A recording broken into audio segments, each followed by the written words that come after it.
Sorry, you were about to say. That gets actually into one of my favorite topics, which is, why do we have such a hard time with losing weight, but more so keeping it off? Because of obese people, 6 out of every 7 obese people will lose a significant amount of body weight in their life. So why do we still have an obesity problem? They don't keep it off. Why don't they keep it off? When you look at the research, basically what it suggests is because people think about, I'm going to do a diet and I'm going to lose this weight, and they do not give any thought to what happens afterwards, right? It's like, think about if you have some kind of chronic disease or a diabetic, right? You can't just take insulin once and that's it, right? You got to take it continuously. Otherwise, you're going to have problems. If you do a diet and you lose, 30 pounds, fantastic. But if you then just go back to all your old habits, you're going to go back to where you were, if not more. You can't create a new version of yourself while dragging your old habits and behaviors behind you. So what I'll tell people is, because people say, well, I'm doing a carnivore diet, or I'm doing this diet or that diet. And I'll say, that's fine. Do you see yourself doing that for the rest of your life?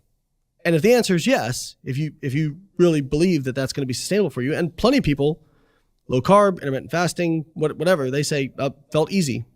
I could do this forever. Great. If you're going to lose weight, you have to invoke some form of restriction, whether it is a nutrient restriction, like low carb, low fat, a time restriction, intermittent fasting, any form of time restricted eating, or calorie restriction, tracking macros, whatever. So you get to pick the form of restriction. So pick the form of restriction that feels the least restrictive to you as an individual, and also do not assume that it will feel the same for everybody else, because I made this mistake. Whereas like I track things. And so I allow myself to eat a variety of foods. I allow myself to eat some fun foods, but I track everything, and I'm able to modify my body composition and be in good health doing that. Now, it doesn't feel hard for me. Part of it's I've just been doing it for so long. But to other people, that's very stressful. They don't want to. They say, well, I'd rather just not eat for 16 hours. If that feels easy for them, do that. Because the one thing that there was a couple of meta-analysis on popular diets. And basically what they showed was they were all equally terrible for long-term weight loss. But when they stratified them by adherence, and none of them were better for adherence overall, but when they stratified people just according from lowest adherence to best adherence, it was a linear effect on weight loss. So really what it says is, what is the diet that's going to be easiest for you to adhere to in the long term? And you should probably do that. And people, again, this is where I step back and take the 10,000 foot view. Somebody will say, well, I'm going to do ketogenic because I want to increase my fat oxidation and I want to do this. And they're talking about all these mechanisms and everything. And that's great. Can you do it for the rest of your life, right? Is this going to be something sustainable for you? And if the answer is no, you probably need to rethink what your approach is going to be. It's incredibly important message. Basically that, if I could highlight, if there was a version of highlighter, boldface, and underline in the podcast space, I would highlight, boldface, and underline what you just said.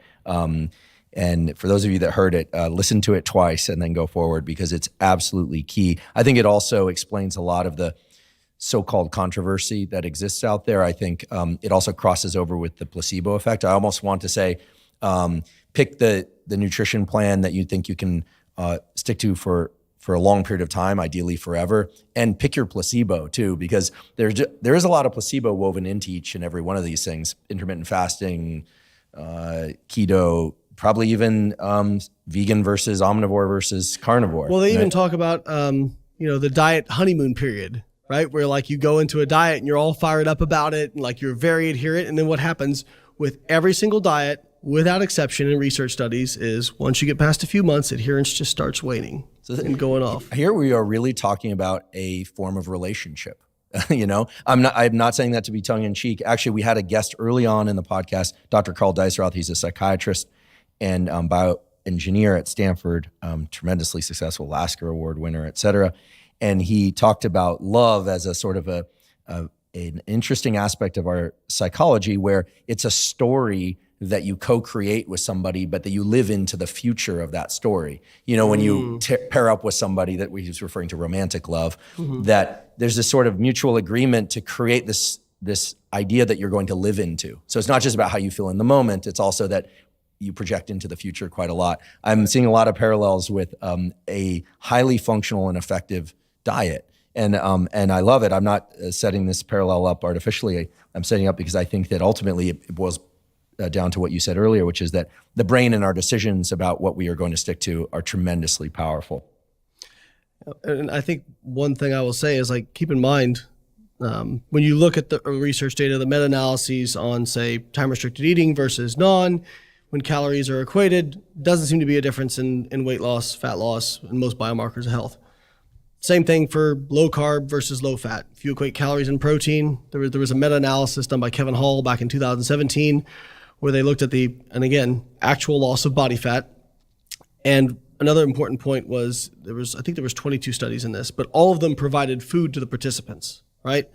That's important because that ensures that adherence is going to be much higher in those studies, whereas like various free living studies, sometimes you can see funky results. People are sneaking food or they're just not really it's very eating difficult. the way that the study would ideally have them eat.